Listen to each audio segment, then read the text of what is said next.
Olá, sejam muito bem-vindos a mais um episódio do Pode Criar, o podcast do Distrito Criativo de Santa Maria. Pode criar, pode criar. Bem-vindos ao podcast do Distrito Criativo de Santa Maria. Pode criar! Hoje, eu, Luísa Vidal, juntamente com meu colega Eduardo Correia, acadêmicos de Relações Públicas, falaremos sobre audiovisual com um convidado muito especial. Olá a todos, hoje nós recebemos o Christian, ele que vem há muito tempo trilhando já uma carreira em audiovisual em Santa Maria e fora da cidade também. Possui uma larga experiência e uma formação muito vasta também dentro da área. Ele é formado em Ciências da Computação pela UFSM e está, em processo de andamento na pós-graduação em Cinema pela UFN aqui de Santa Maria também. E na área acadêmica também foi convidado para integrar o corpo docente, dos cursos de Design e Publicidade e Propaganda da SPM Sul, onde ele ministrou as disciplinas de audiovisual e agora está aqui em Santa Maria novamente conosco, trabalhando, atuando com a Finish Produtora e a Venturo, que são as duas criações ou cocriações dele também, porque agora ele já está expandindo um pouco mais, além do audiovisual, mas com outros nichos também dentro do trabalho que ele vem produzindo. E a pergunta inicial que eu gostaria que tu respondesse para nós, como que surgiu esse interesse pelo audiovisual, De onde que surgiu essa vontade, Porque era um campo não muito explorado na época que tu iniciou a graduação e nos anos que tu posteriormente foi para outros campos. Então, da onde Vamos lá. Temos tempo? É uma longa história. Vamos lá. Eu comecei, basicamente, o meu interesse nunca foi exatamente o audiovisual. O meu negócio sempre foi computação gráfica. E aí vem o engraçado da Venturo nessa história toda, Que é uma empresa focada basicamente em computação gráfica. Mas, enfim, eu comecei basicamente por causa da computação gráfica. Sempre foi o que me seduziu, foi produzir imagens através de computadores e tal. O que torna a situação um pouco mais estranha ainda, Porque isso foi em 87, por aí. Nos primórdios da computação gráfica no mundo, vamos dizer assim. Ou pelo menos na aplicação comercial da computação gráfica. Existia questão científica, mas não era o meu caso. O meu negócio sempre... Em Santa Maria não tinha. Em Santa Maria não tinha, realmente não tinha no estado. Talvez assim, tinham uns caras perdidos como eu, que depois de um tempo a gente inclusive se conheceu, porque eram poucas pessoas que exploravam esse universo da computação gráfica. E naquela época surgiu um computador que era muito focado nessa parte de tentar produzir animação e imagens através de computador, que não era uma coisa usual nos computadores, nos PCs, que hoje a gente chama de PC, Que eram os Commodore Amiga, que eram consoles, que eram computadores que foram desenvolvidos justamente para trabalhar com animação. E o garoto propaganda chegou a ser o Andy Warhol, inclusive, uma época. Então, bem legal. E aí a gente começou a trabalhar eu comecei a trabalhar, a gente não tinha gente ainda, nem eu sabia que ia ter a gente, mas enfim. Era um campo aberto, inexplorado, e não sabia exatamente no que ia dar, porque, enfim, a história estava sendo escrita, eram os primórdios da computação. E aí meu pai trabalhava às vezes fora do Brasil, e aí ele, numa dessas idas e vindas, ele trouxe um desses computadores para mim, e eu montei no quarto lá e comecei a fuçar e tal. E aí, de vez em quando, tinha algum contato de alguém de fora, trazia umas revistas, aí tu lia as revistas, aprendia alguma coisa, tentava implementar e assim tu ia brincando. E aí eu comecei a dizer, não, quem sabe agora eu vou tentar ganhar uma grana com esse negócio, porque só meu pai me financiando não vai dar. Aí eu comecei a oferecer o trabalho de produzir logos animadas para os comerciais de TV, da época da RBS TV aqui em Santa Maria. Tinha os anunciantes lá, as lojas do varejo de Santa Maria, e geralmente tinha aquela... Foi assim, o meu início sempre foi publicidade, tá? O autoral, o cinema, o não publicidade veio posterior. Até antes disso, foi com as pessoas que eu fui conhecendo no caminho. Na verdade, a computação em si foi o que me levou para esse universo da publicidade, e dentro da publicidade daí vem, né, a parte de live action, que a gente chama, né, que até então, na época, eu não trabalhava basicamente, como eu falei, só com computação, e aí eu fui vendo as possibilidades e fui repensando aquilo que hoje é a produtora, né? O que segue até hoje, inclusive em função da internet, mas a gente vai explorar isso mais adiante. Mas assim, o início foi em função de um computador para fazer vinhetas para publicidade santamariense. Foi basicamente esse começo. Tem cada história que tá... Deve ser uma memória afetiva muito grande, né? Porque foi uma coisa de certa forma pioneira, e quando, para vocês terem ideia, quando eu comecei, parece boleiro, quando eu comecei, não tinha ninguém no estado que fizesse esse tipo de trabalho. Aí o que começou a acontecer? Eu comecei a receber pessoas de outras cidades, de Porto Alegre, de Juí, de Cruz Alta, de Passo Fundo, de Uruguaiana, de Pelotas, de tudo que é lugar do estado, eles vinham, eles são os diretores dos trabalhos publicitários, vinham me dirigir para eu produzir essas vinhetas. E aí a gente passava 1, 2 dias trabalhando nisso, e eles iam embora com a fita deles e com a vinheta, para depois eles irem lá na RBS, editar esse material e incluir no comercial que eles estavam montando. Então, basicamente, esse foi o começo. Quando tu começou a trabalhar através desse computador, enfim, que o teu pai te forneceu, e o teu ser autodidata também, né? Porque, como tu falou, tu mesmo foi atrás do conhecimento através de revistas, enfim, o que estava à tua disposição. Isso aconteceu enquanto tu ainda estava concluindo a graduação, ou tu já tinha encerrado o curso, concluído o curso? Eu tinha 16 anos de idade. Foi bem antes. Muito interessante. Então, na verdade, tu já começou a atuar, a desbravar esse universo antes mesmo de... Eu comecei com 15 para 16 eu abri a produtora, eu fui menor emancipado com 18, 19 anos. Naquela época eu só podia abrir empresa aos 21, se eu não me engano, que é a maior idade, não lembro o nome. Mas enfim, e aí eu fui emancipado com 18 ou 19 para poder abrir empresa. Dos 16 aos 18, 19 eu fiquei aprendendo, vamos dizer assim, fiquei estudando, ou melhor, fui aprimorando os conhecimentos, e aí quando comecei a ter uma atividade econômica relevante, daí eu resolvi abrir a empresa. E por isso que foi em 93, isso que, por sinal, nós estamos em 2023, nós estamos em novembro, a Finish fez 30 anos faz alguns dias agora. Quais foram, imagino que muitos, ainda mais que tu foi o pioneiro, né? Quais foram os principais desafios que tu enfrentou nessa tua trajetória no audiovisual? São muitos, na verdade. Mas, assim, um momento marcante, eu acho que é legal deixar claro que vamos lá, a questão, o audiovisual sempre teve uma barreira tecnológica muito grande imposta para quem queria atuar, né? As câmeras, as ilhas de edição, toda a infraestrutura olha o estúdio que a gente está aqui, isso aqui tudo uma estrutura cara, né? E ela acaba sendo uma barreira muito grande para tu poder, se tu quiser, empreender nessa área, né? O que aconteceu, a grande transição do analógico para o digital, né? Eu como profissional comecei a atuar no final da analógica, né? E peguei a transição para o digital que a gente vive hoje, que eu já considero como um momento pós-digital. A gente essa transição já passou, né?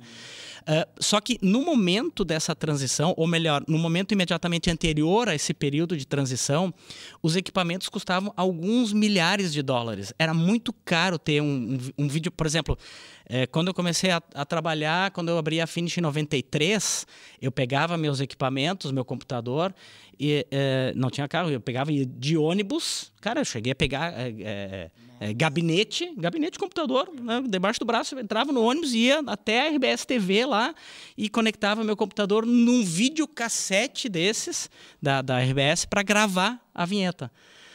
Cara, isso é uma mão de obra desgraçada, só que não tinha como ter um equipamento desses, porque é muito caro. O que aconteceu? Quando eu comecei a vislumbrar esse universo de explorar o audiovisual, eu disse, não, vou ter que comprar um negócio desse. E aí que começaram os movimentos que tu vai vendo que são impactantes, que é investir alguns milhares de dólares nesses equipamentos. E qual foi o momento que virou a chave? Quando veio o digital. Tudo muito mais barato, né? Acessível. Né? Tu compra uma câmera super bacana hoje com 2, 3, 4 mil dólares, tu compra uma belíssima de uma câmera, né? Um baita no computador, ou se bobear, tu faz isso com celular. Então, assim, não tem nem comparação. Né? Eu cheguei a comprar uma câmera que custou 37 mil dólares. Cara, 37 mil dólares hoje, para mim, é completamente inviável investir no equipamento. Então, eu acho que o grande pulo do gato que a gente teve no mercado foi a democratização do acesso dos insumos, dos meios de produção, que era uma coisa proibitiva antes, né? Não tinha como. Tanto é que quando eu surgi como um pequeno fragmento na indústria, vamos dizer assim, da publicidade, do audiovisual na publicidade, que é fazendo só as vinhetas. Né? Não gravava, não tinha câmera, né? Não tinha nada disso, não tinha videocassete para editar, não tinha nada disso. Então, foram muitos anos, né, de evolução, como tu bem vinha dizendo, da tecnologia e dessa popularização, digamos assim, do audiovisual e das ferramentas que tu utilizava na época e que hoje tu pôde ter um acesso mais facilitado, né? Então, acredito que tenha sido fantástico para te poder acompanhar isso de perto e literalmente com a mão na massa, né, como se diz o ditado. Queria saber, então, desde aquela época e até os dias atuais, assim, algo que te marcou no audiovisual, alguma coisa que te impactou, assim, que te fez mesmo... Eu falei anteriormente sobre essa questão de como é que o audiovisual, como é que o autoral, ou seja, o cinema e não a publicidade, acabaram entrando na minha vida profissional, que foi justamente o momento que... enfim, eu construí toda a trajetória na publicidade, né? E a partir do momento que eu comecei a me envolver com outras pessoas, porque o audiovisual, como você sabe, ninguém faz nada sozinho, né? É sempre uma equipe muito grande, e tu vai conhecendo pessoas e essas pessoas vão sempre contribuindo com a tua formação e com as novas possibilidades que acabam surgindo. E aí eu conheci um cara que trabalhou muito... Ele era que nem eu, só que no autoral e não na publicidade. E aí eu comecei a me aproximar dos trabalhos dele em função de que ele também estava produzindo publicidade, ele também estava começando a dirigir publicidade, e eu comecei a me interessar pelo autoral, que é o Luiz Alberto Cassal, que vocês devem conhecer, que é documentarista. E foi justamente com ele que eu comecei a ter contato mais próximo com o autoral. Né? Já tinha feito alguma coisa com o Sérgio Assis Brasil também, que também é um expoente aqui em Santa Maria no cinema. E foi esse momento da descoberta de aplicar o conhecimento audiovisual, que até então era pura e simplesmente publicitário para mim. No autoral foi um momento que, né, deu outras possibilidades. A gente, dentro da produtora, a gente sempre brinca que a publicidade ela é extremamente satisfatória do ponto de vista técnico, do desafio técnico, não tem a menor dúvida disso. Ela ajuda a pagar as contas fundamentalmente, porque é dali que vem o dia a dia do trabalho, né? Para a gente poder ter uma empresa saudável. E no autoral, que são trabalhos que são um pouco mais longos, às vezes não tem muito recurso, quando vê não tem nenhum, mas a gente tem uma liberdade criativa muito maior, porque nós, como produtora, a gente se coloca numa posição muito de ser demandado, né? Quando a gente é contratado, já existe uma ideia, já existe um roteiro, ou se não existe, é algo muito... Já existe algo mais concebido com relação ao que é o produto audiovisual. E a gente reuniões, alinhamentos... A gente está mais na execução disso, na verdade, e contribui alguma coisa também, claro, mas não como no autoral. No autoral tu tem a chance e a possibilidade de criar alguma... a gente quer rodar um videoclipe, quer rodar um curta-metragem sobre algum tema que seja algo... isso, onde o cliente somos nós, vamos dizer assim, né? A gente não tem uma aprovação de um cliente externo, sim uma aprovação só nossa com relação ao que a gente está produzindo. Então, foi um momento gratificante dentro do audiovisual poder pegar essa bagagem toda técnica da publicidade e tal e poder dar uma outra direção, né? Muito legal, né? Eu acho que isso que tu trouxe pra gente fala muito sobre a ampliação do repertório, né? é basicamente aquela coisa do como duas cabeças pensam melhor do que uma e como a gente compartilhar visões com outras pessoas, muitas vezes de segmentos não iguais aos nossos, acaba ampliando muito. Isso é muito rico, né? É um compartilhamento muito rico. E tu me falando sobre isso também é uma coisa que me fez pensar, né? Sobre como, por vezes, a gente acaba atuando muito numa área, o nosso olhar acaba ficando enviesado, né? Por exemplo, trabalhando muito na publicidade, a gente acaba tendo muitas métricas para se apegar. Então, a gente sabe quando um trabalho atingiu o objetivo proposto, etc. E eu imagino que no autoral a gente tem mais liberdade para trabalhar com isso. E essas métricas não sejam tão tangíveis, né? Imagino. São diferentes. Imagino que isso é muito legal. Até eu queria saber de ti, qual foi o trabalho mais inusitado que tu já fez assim no audiovisual? Já fiz cada coisa no audiovisual, meu Deus. O trabalho inusitado, quando eu ainda era mais focado em computação e não tanto em live action, ou seja, né, basicamente ainda éramos uma produtora focada em computação, eu não lembro o ano, meu Deus. A gente fez uma reconstituição tridimensional de um assassinato para um júri. A gente foi contratado para fazer uma simulação de como é que supostamente se deu a execução de um rapaz que, segundo a acusação, era um criminoso, segundo a defesa não era, enfim. E a gente recebeu todos os estudos, toda a perícia da Polícia Civil para fazer a nossa avaliação possível sobre, desde trajetória de bala, possível ângulo de visão do atirador e da vítima. Então teve uma série de...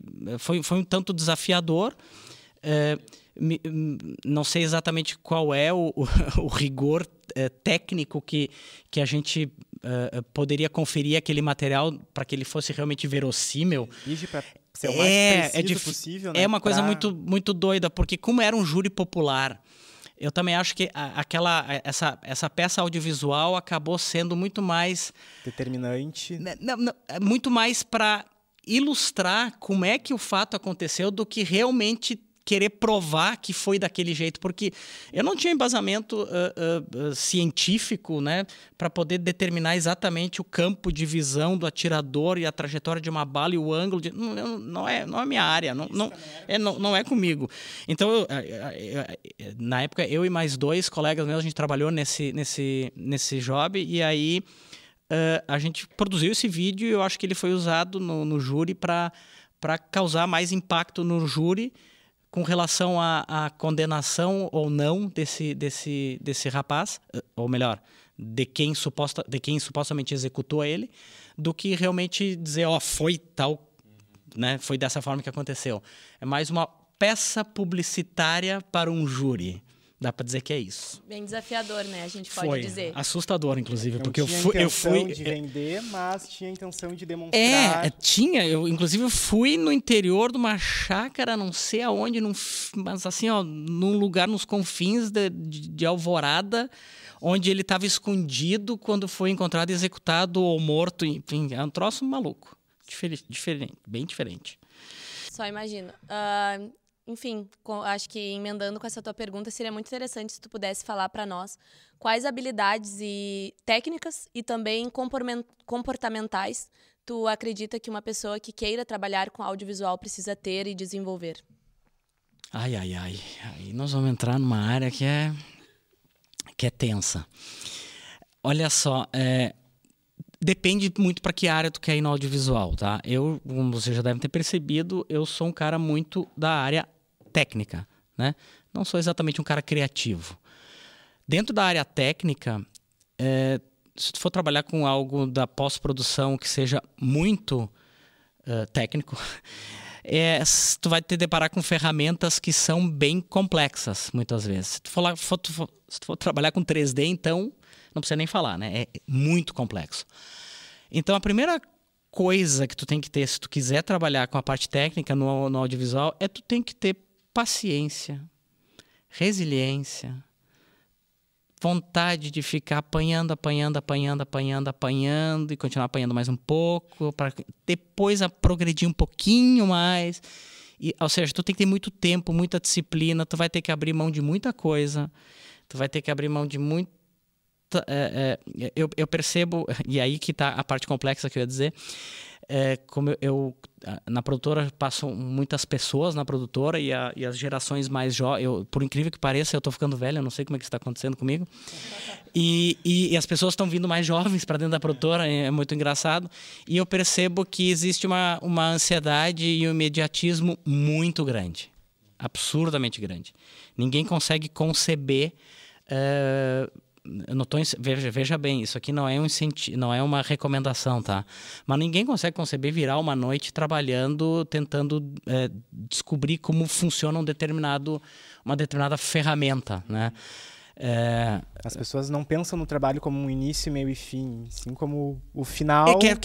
Chegar no produto final e pronto. E, cara, não é assim que funciona. Realmente é muito tempo dedicado. E eu cansei de esquecer às vezes que eu comecei a trabalhar em algo e quando eu vi, estava à noite, e quando eu olhei de novo na janela, tinha o sol saindo e eu comecei a me dar conta, cara, estou cansado. Por isso que de manhã eu geralmente dormia, de madrugada é que eu trabalhava. Mas, essa coisa do tempo, da dedicação, do estudo pesado, intenso e de lidar com a frustração de não conseguir. Não ficou bom, ficou uma porcaria, tem que refazer, tem que começar do zero. Quê? Começar do zero? Claro, começar do zero. Cansei de ouvir isso, mas eu vou ter que começar tudo do início de novo. Isso, começar do início. Tá, mas eu tenho que voltar tudo que eu já fiz. Isso, tem que voltar tudo que tu já fez. E aí vem a questão da negação, né? Tu não aceitar. Aí já vem a coisa, mas não tá tão ruim assim, tá péssimo, tá uma bosta. Volta que isso não tá bom, tá ruim. Às vezes é difícil da gente enxergar algo errado numa coisa que a gente demandou tempo. Né? É que tu demandou tempo, tu te dedicou tanto no teu crivo, tu deu tudo que tu podia. Para alguém chegar e dizer que tá ruim, não vai ser assim. Então é complicado. Ok, tô falando isso do viés técnico, tá? Mas na parte criativa... esse processo também é dolorido, vamos dizer assim. É muita referência, consumir muito material que te ajude a ampliar teus horizontes e criar uma caixa de areia que tu possa brincar das formas mais variadas possível, sabe? Isso não é uma coisa que vem assim de uma hora para outra, é uma construção. A gente, na produtora também, ou no audiovisual, você já deve ter percebido, né? Ninguém nasce diretor de cena. Não existe, eu vou ser diretor de cena. Quer dizer, até tem, mas, enfim, eu não acredito muito nisso, mas... é uma construção, tu leva anos para se tornar um diretor de cena. Hoje em dia, já existem cursos e centros de formação onde tu entra para ser diretor de cena e depois de 10 anos tu sai de lá, ou depois de um bom tempo tu sai de lá diretor de cena. Antigamente isso não era bem assim, tu começava numa área... adjacente ao audiovisual, ia indo. Quando tu via, tu estava fazendo direção de foto, quando tu estava iluminando cena, daqui a pouco tu estava editando, e daqui a pouco tu tem uma trajetória de 10, né, ou sei lá, X anos lá, e tu diz, já vi muitas facetas do audiovisual, já me deparei com vários desafios dentro do audiovisual, eu acho que eu estou pronto para dirigir. E aí tu, né, acaba fazendo isso. Eu estou vivendo isso com o meu sócio, o Evandro Rigon. É um cara que começou comigo como assistente, isso na década de... nem lembro quando. E aí ele está... Hoje, faz uns 2 anos, 1 ano, 2 anos, ele começou a dirigir. Ele tem uma trajetória quase tão longa quanto a minha. Agora ele está começando a dirigir. Lá se vão, no caso dele, uns 20 anos para agora ele se atrever a dirigir. Então, eu acho que tem que ter uma certa bagagem para poder evoluir dentro do audiovisual. Estou usando a direção como exemplo, mas isso vale para montagem, né? Para tu ser um montador mesmo, um cara que sabe contar a história com as imagens que são dadas, cara, é tempo, é horas bunda na cadeira, é muito tempo. Com certeza, né? Todas essas capacidades técnicas e criativas, como tu comentou, tu vivenciou na pele e passou por isso durante esses anos em que tu vem trilhando essa tua trajetória. Então, a gente quer saber de ti em que momento, durante isso, que virou uma chave na carreira do Christian, que tu parou assim e, algo tá numa crescente, mudou. né? Em que momento que tu pôde perceber isso, assim, durante a tua carreira? De repente, pode ter sido até um trabalho específico, que tu sente que trabalho, foi uma algo grande que- oportunidade, assim, e que foi responsável bateu por a alavancar a porta. tua carreira. Sempre foi um crescimento muito linear, né? Essa pergunta de você já denota uma questão geracional. Vocês acham que, né, plim, existe uma virada de chave? Claro que tem, esses momentos existem, só que eles são momentos diluídos no tempo, são momentinhos, vou dizer assim. Então, tem várias etapas nessa trajetória que eu enumeraria. Não tem uma específica, né? Eu sempre... Vamos lá. Eu comecei com a questão da computação gráfica, como eu já coloquei. Isso foi indo desde 89, quando eu comecei a fazer os primeiros trabalhos, até 94, 95, 96, por aí, quando eu parei de só fazer computação gráfica e eu percebia que existia uma demanda do mercado para produzir uma peça audiovisual completa, né? Ou seja, ter uma câmera, ter uma ilha de edição, ter um vídeo para poder editar. Então, a produtora, que até então já não era mais tão pequena assim, já tinha alguns 2, 3, 4 anos, adquiriu esses equipamentos e a gente começou a produzir esses trabalhos publicitários na íntegra, né? E aí começou a contratar gente para trabalhar, e no início não existia essa mão de obra em Santa Maria, a gente importava o pessoal de Porto Alegre e o pessoal de Porto Alegre vinha para cá para trabalhar nesses trabalhos e eu colava a galera daqui neles para eles irem aprendendo com eles, porque esse intercâmbio foi fundamental para formar mão de obra local naquela época para que a gente depois conseguisse ser autônomo nessas produções. Aí o tempo também passou mais um pouco, mais uns 5, 6 anos, no final da década de 90. Eu fui contratado para trabalhar, produzir uma campanha política na íntegra, uma coisa que a gente nunca tinha feito até então. A gente já tinha fornecido vinhetas de candidatos políticos para a campanha, né? A gente foi contratado para produzir, portanto, uma campanha inteira e isso acabou entrando no calendário da produtora nos anos posteriores, ou seja, de 2000 em diante. A gente sempre produziu campanha política de 4 em 4 anos para as campanhas majoritárias locais. E tornaram uma referência ali. De certa forma foi um mercado fixo, vamos dizer assim, de 4 em 4 anos, que a gente acabou atuando, né? Exatamente, incorporando. E isso também estava no meu radar na época que eu resolvi equipar a estrutura da produtora para poder atender esse tipo de demanda. A questão de ter um estúdio, de ter uma sede física que comportasse produções maiores e com uma certa autonomia e flexibilidade por ter um estúdio. E assim foi indo, né? E a gente sempre foi muito de olho, a gente sempre atentou muito às novidades do mercado, do ponto de vista tecnológico e também narrativo, criativo, mas do tecnológico foi muito marcante, porque quando a gente começou a querer imagens aéreas, por exemplo, essa é uma passagem bem interessante também, que em 2011 começou a se falar em drones, né? Que mostrava na TV lá, né, nos Estados Unidos, no Japão, tinham drones e tal, mas eram drones, né, de brinquedo, vamos dizer assim, drones de entretenimento e não para uso profissional ainda. A gente começou a se interessar por isso em 2012, a gente começou a comprar peças e começou a montar, não existia drone pronto. Ninguém comprava um drone pronto como tu compra hoje. E a gente começou a comprar peças e montar drones, e a gente começou a comprar esses equipamentos, integrar, criar eles e montar, até que eles começaram a voar e pararam de cair. Aí, quando eles pararam de cair, a gente disse, tá, agora a gente pode pendurar uma câmera nele e vamos ver o que acontece. Aí a gente deu umas derrubadas, em 1 ou 2, mas tudo ok, até que eles pararam de cair já com as câmeras embarcadas. E aí a gente começou a produzir imagens aéreas. E não tinha no Rio Grande do Sul ninguém que fizesse isso, não tinha no Brasil. Tinha poucos fornecedores no Brasil. Então, 2012, 2013, 2014, a gente trabalhou no Brasil todo, produzindo imagens aéreas para O2, para Conspiração Filmes, para todas as grandes produtoras brasileiras que acabaram nos contratando para produzir imagens aéreas porque não tinha. Tu comentava com a gente, então, sobre essa questão dos drones e de todas as produções que a produtora participou.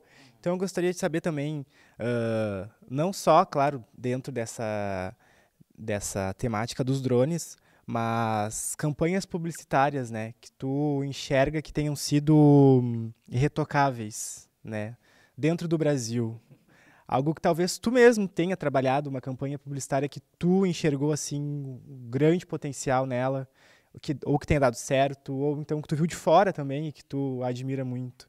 A gente tem hoje as propagandas da Coca, por exemplo, que fazem muito sucesso todos os anos no Natal.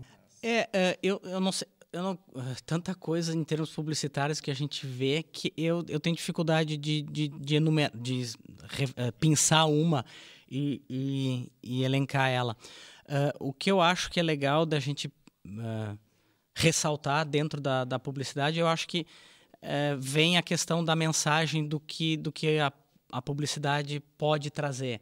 Né? Quando eu gosto de algo que vá um pouco mais longe do que aquela coisa rasa de simplesmente o varejo da publicidade. Eu entendo que isso é necessário, faz parte, vivo disso, não tem problema nenhum, mas é legal quando tu vê uma peça publicitária que tem um conteúdo que vai muito mais além a simplesmente incentivar ou promover o consumo de um produto ou algo do tipo. Então, acho que... Quando há propósito na campanha. Quando tem propósito, quando é algo mais... valor que tem um da impacto... campanha e não apenas o valor do produto. Exato. Quando tem uma mensagem além disso. Então, eu acho que... Como eu havia dito também, a questão da Coca-Cola, eles têm isso muito presente, né?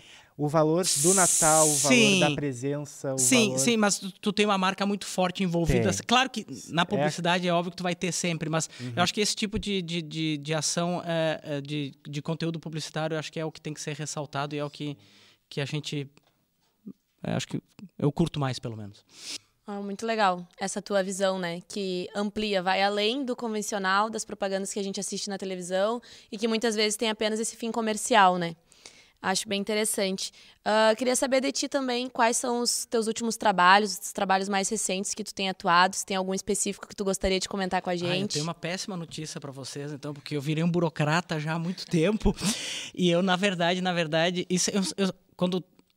Eu não lembro quem exatamente fez a pergunta da virada de chave, enfim, um ponto marcante quando eu me autodemiti da produção e passei a só administrar e gerenciar a empresa.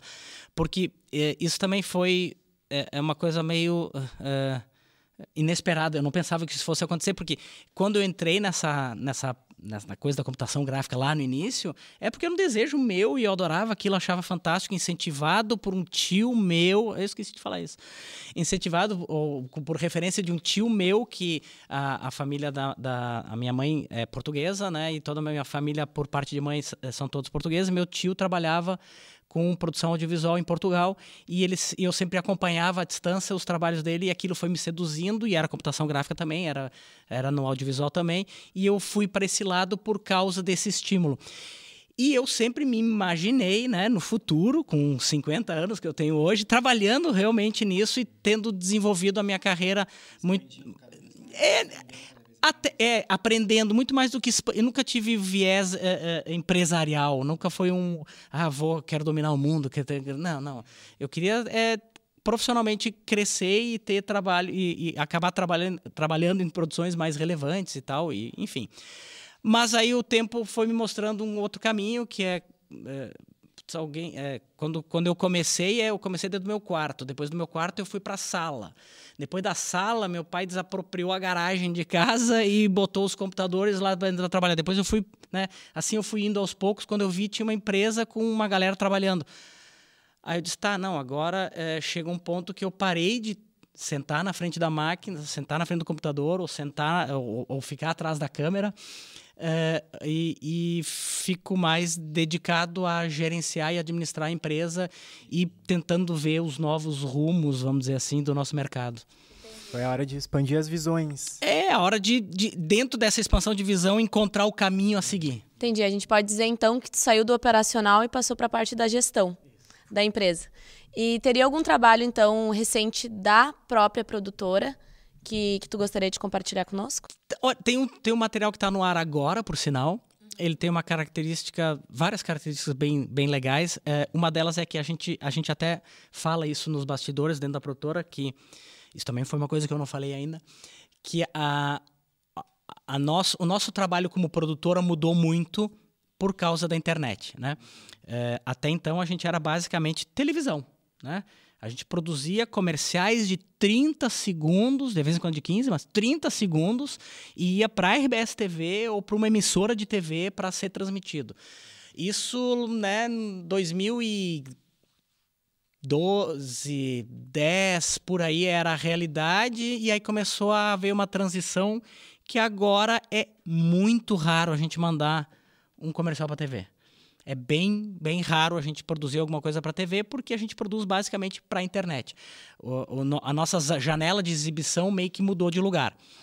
Mas aí, voltando ao exemplo que tu me indagou, a gente produziu um comercial como os de antigamente, a gente chama lá na produtora, que é uma campanha do lançamento da nova loja do Supermercados Beltrame aqui em Camobi, que é uma peça publicitária de antigamente, né, vamos dizer assim, que tem elenco grande, tem uma locação, tem direção de arte, tem casting, tem todo um envolvimento e uma estrutura de produção que dificilmente na nossa realidade de interior se faz para a web.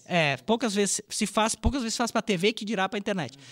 Mas então esse é um trabalho que sempre é muito bem-vindo, porque resgata, de certa forma, as nossas raízes. Para mim, que sou mais velho, tem uma certa nostalgia também de voltar para aquilo que foi a essência do meio onde eu me forjei, né, dentro da publicidade.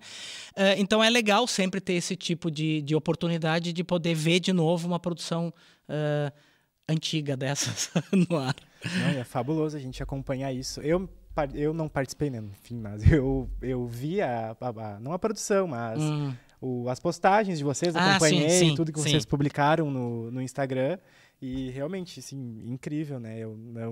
Quando o mercado veio para cá, eu não esperava que fosse ter uma produção tão grande em cima disso, né? Mas, enfim, tu contou ali para nós um pouco também sobre as referências que tu teve, sobre pessoas que passaram pela tua trajetória. A gente gostaria de saber de ti também, se tem hoje uma pessoa que é referência para ti, ou que tenha sido referência para ti durante a tua trajetória, durante algum momento que tu precisou de uma expansão e teve uma pessoa assim que, aquela pessoa, esse cara, ou enfim, esse eu sou meio relutante com esses apontamentos, porque quando eu aponto, eu estou excluindo, né? Tem muita gente que, não sei se eu fui claro no meu discurso esse tempo todo, que eu sempre fiz questão de dizer que não é um ponto crucial que determina. Quer dizer, até pode ser, é difícil isso, mas enfim, eu acho que são muitas pessoas que passaram desde que eu comecei a trabalhar nessa área, desde que eu montei a produtora, e que me influenciaram, cada um da sua forma, cada um com seu viés. Dá para dizer que eu sou uma compilação desse monte de referência desse pessoal todo.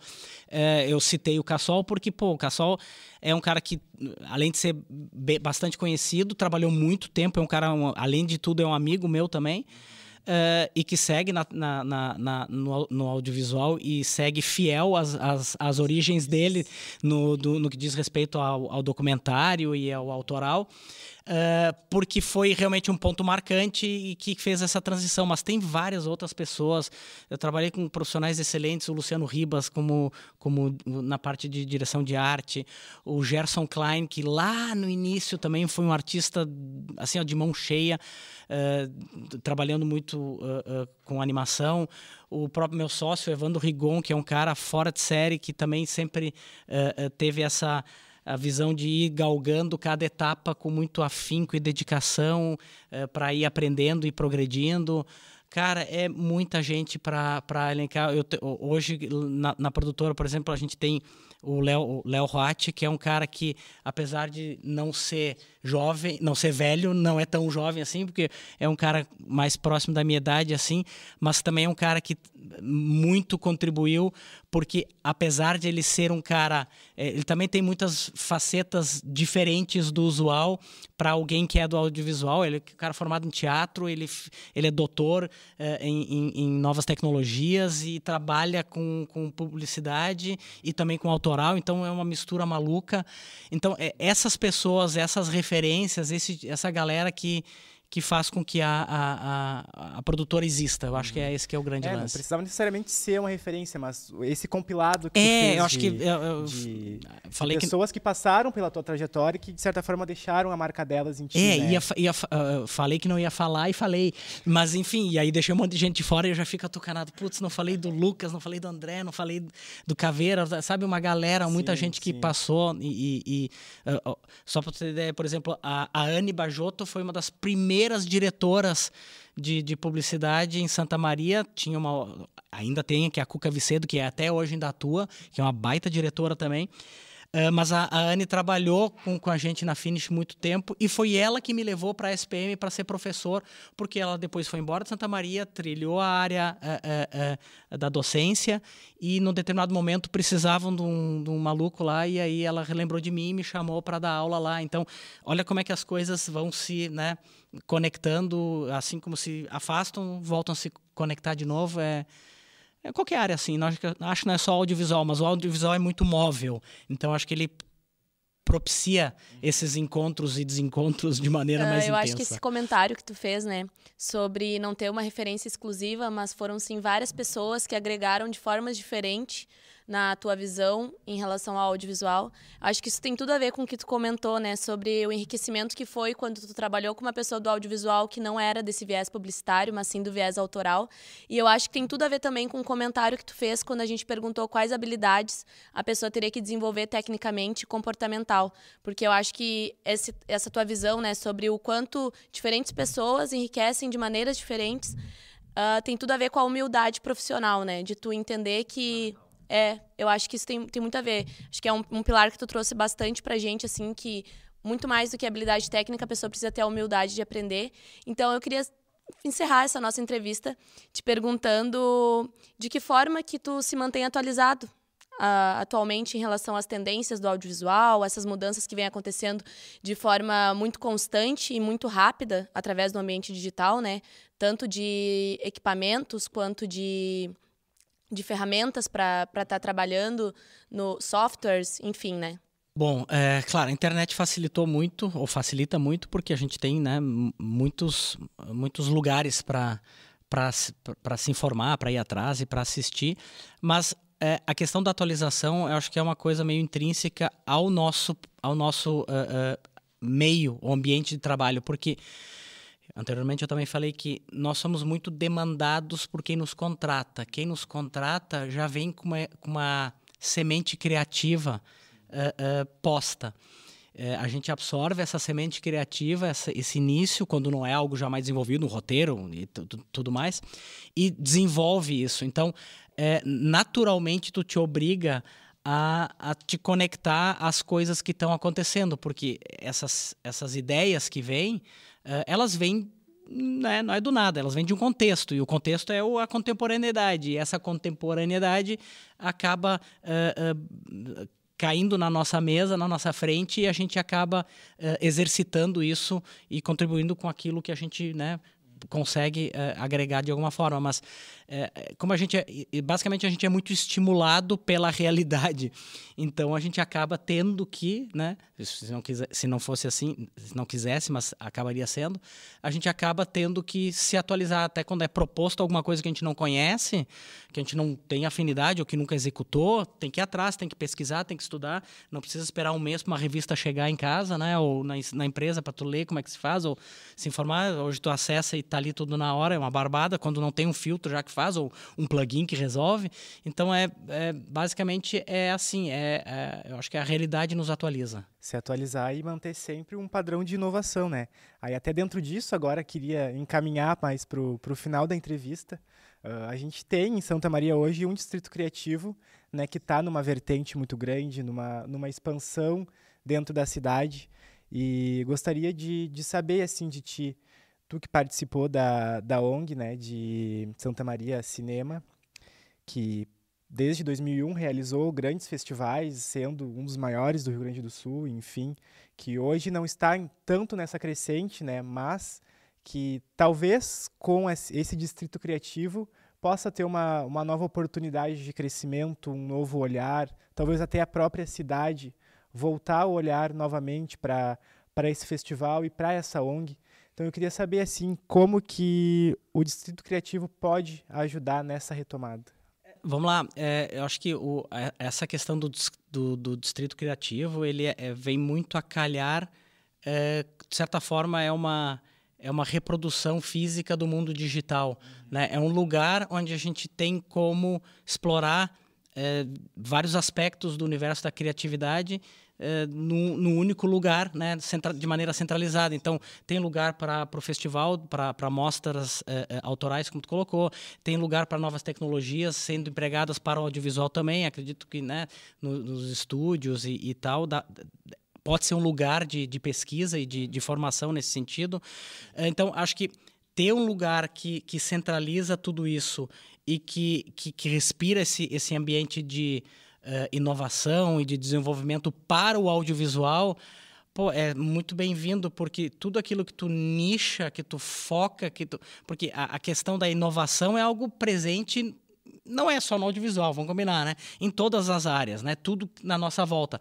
Agora, se tu junta tudo isso sob o guarda-chuva do audiovisual, acho que ganha uma potência muito maior, porque, poxa, a gente tem um propósito claro, é para o audiovisual, ou é para a criatividade, ou é para, enfim, para as artes no geral, mas para a cultura no geral. Então, acho que é muito bem-vindo e é um espaço que a gente tem que cuidar e incentivar e, de alguma forma, tentar viver nele também para, voltando à pergunta anterior, né, ir se reciclando e se atualizando. Christian, a gente queria agradecer muito a tua presença.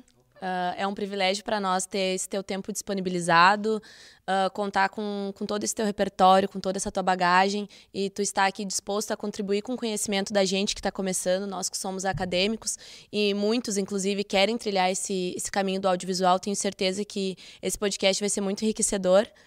E é isso, a gente queria te agradecer, te desejar sucesso também, mas na verdade a tua carreira por si só já é um sucesso muito grande, né? E agradecer mesmo por tu estar aqui presente, dispondo desse tempo conosco. Fico lisonjeado e faceiro por poder contribuir com vocês. Muito massa. Gente que fica. Muito obrigado pela tua disponibilidade, por toda a bagagem, pelo conteúdo que tu trouxe aqui para nós hoje, né? Muito obrigado por isso. Esse foi o Pode Criar. Pode Criar,